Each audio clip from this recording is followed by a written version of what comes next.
महाकुंभ में 2 करोड़ 50 लाख श्रद्धालुओं ने लगाई डुबकी। आस्था के संगम की गूंज पहुंची 7 समंदर पार।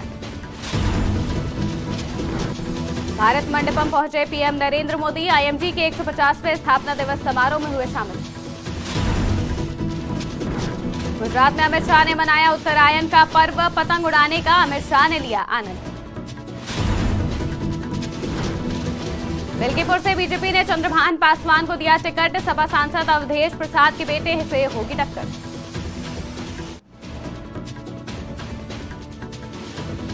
नमस्कार, स्वागत है आपका आज की खबर में। मैं हूं आपके साथ महिमा शर्मा। बढ़ते हैं देश की बड़ी खबरों की ओर। प्रयागराज में विराट स्वरूप महाकुंभ का दिख रहा है। महाकुंभ 2025 का पहला अमृत स्नान पर्व मकर संक्रांति के मौके पर मनाया जा रहा है। महाकुंभ को लेकर सभी 13 अखाड़ों के साधु संत और सन्यासियों में उत्साह दिख रहा है। मकर संक्रांति के अवसर पर अमृत स्नान की शुरुआत पंचायती अखाड़ा महानिर्वाणी और शंभू पंचायती अटल अखाड़े ने की। दोनों अखाड़े सुबह 5:15 बजे अपने कैंप से निकले और 6:15 बजे तक घाट पर पहुंचे। उन्होंने 40 मिनट तक स्नान किया और 6:55 पर अपने शिविरों की ओर लौट गए। प्रधानमंत्री नरेंद्र मोदी मंगलवार को भारतीय मंडपम में आयोजित भारतीय मौसम विज्ञान विभाग यानी कि आईएमडी के 150वें स्थापना दिवस के कार्यक्रम में शामिल हुए। पीएम ने यहां 25 मिनट की स्पीच दी। इस दौरान उन्होंने आईएमडी के विकास, उसके महत्व और चुनौतियों के बारे में बात की। पीएम ने कहा, आज मौसम से जुड़ी सारी अपडेट व्हाट्सएप पर मिल जाती है। पिछले 10 सालों में कई साइक्लोन आए, लेकिन हमने जनहानि को 0 या फिर सबसे कम करके दिखाया। भारतीय मौसम विभाग आईएमडी के 150 वर्ष सेलिब्रेट कर रहे हैं।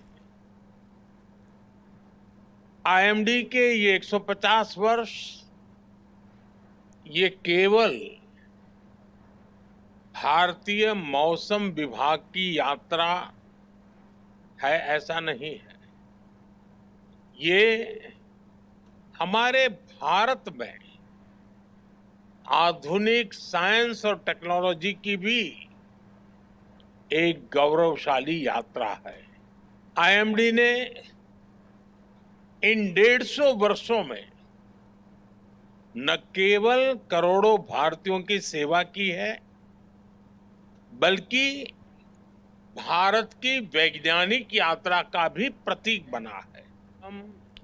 केंद्रीय गृह मंत्री अमित शाह ने मंगलवार को गुजरात की अपनी 3 दिवसीय यात्रा शुरू की, जिसमें उन्होंने पहले दिन मकर संक्रांति के मौके पर स्थानीय लोगों के साथ पतंग उड़ाने का आनंद लिया। अमित शाह ने उत्तरायण पर्व के अवसर पर आज सुबह शहर के मेमनगर इलाके में शांति निकेतन अपार्टमेंट की छत पर पतंग उड़ाई।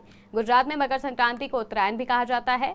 गांधीनगर से लोकसभा सदस्य शाह के साथ इस मौके पर मुख्यमंत्री भूपेंद्र पटेल, शहर की महापौर प्रतिभा जैन, उप महापौर जतिन पटेल और स्थानीय भाजपा नेता और निगम पार्षद मौजूद रहे।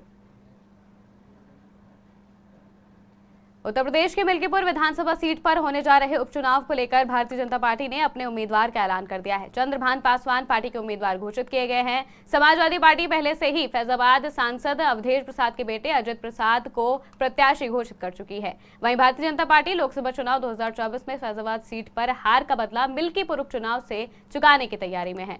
उत्तर प्रदेश के मुख्यमंत्री योगी आदित्यनाथ पिछले दिनों दावा कर चुके हैं कि अयोध्या की मिल्कीपुर सीट पर होने जा रहे उपचुनाव में भाजपा की जीत होगी। दिल्ली चुनाव के लिए हलचल बढ़ गई है। 5 फरवरी को होने वाली वोटिंग से पहले आरोप प्रत्यारोप का सिलसिला जारी है, जिसके बाद अरविंद केजरीवाल ने मंगलवार को एक प्रेस कॉन्फ्रेंस की।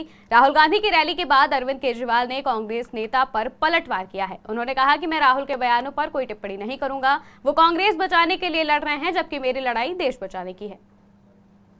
राहुल जी के बयान के ऊपर मैंने यही कहा कि मैं इस पे टिप्पणी नहीं करूंगा। उसका जवाब कांग्रेस ने नहीं दिया, उसका जवाब बीजेपी के एक बड़े नेता ने दिया।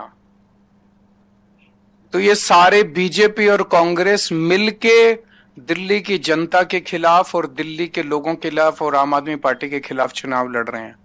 अब इसमें कोई शक नहीं रह गया, कोई गुंजाइश नहीं रह गई है। जो पर्दे के पीछे का गठबंधन था, इस बार वो दिल्ली के चुनाव में पर्दा उठ गया। बिहार में मकर संक्रांति के मौके पर आयोजित होने वाला पारंपरिक चूड़ा दही भोज इस बार भी सियासी गलियारों में हुआ। चर्चाओं का केंद्र बना हुआ है। आरजेडी, एलजेपी, कांग्रेस समेत तमाम राजनीतिक दल अपने अपने कार्यालय और आवासों पर इस भोज का आयोजन करते दिखाई दिए। इन भोजों के बीच सबसे अहम कार्यक्रम आरजेडी सुप्रीमो लालू यादव के 10 सर्कुलर रोड स्थित आवास पर हुआ, जहां चूड़ा दही भोज किया गया। राबड़ी आवास पर लोगों के आने का सिलसिला जारी दिखा।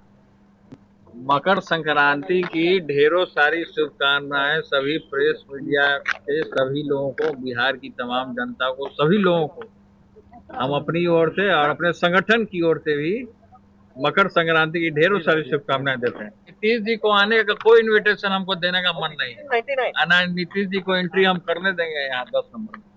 मकर देश की बड़ी खबरों में फिलहाल इतना ही। देश और दुनिया की तमाम खबरों के लिए देखते रहिए आज की खबर।